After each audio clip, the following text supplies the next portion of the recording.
হ্যাঁ এই দেখো কীর্তি শুয়ে আছে, এই দেখো দেখাই তোমাকে, হাই বলো।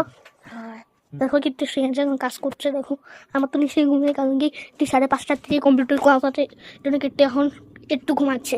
দেখো গাইস ঘুমাচ্ছে,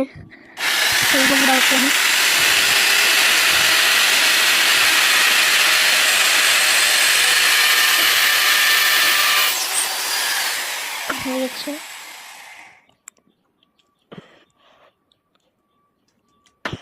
তো আজকে শুক্রবারে লাগাই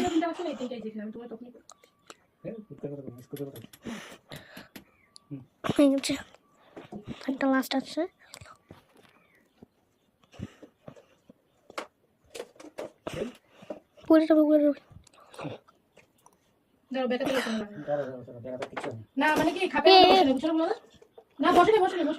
ওই তেড়া গেছে আমার ফটোটা।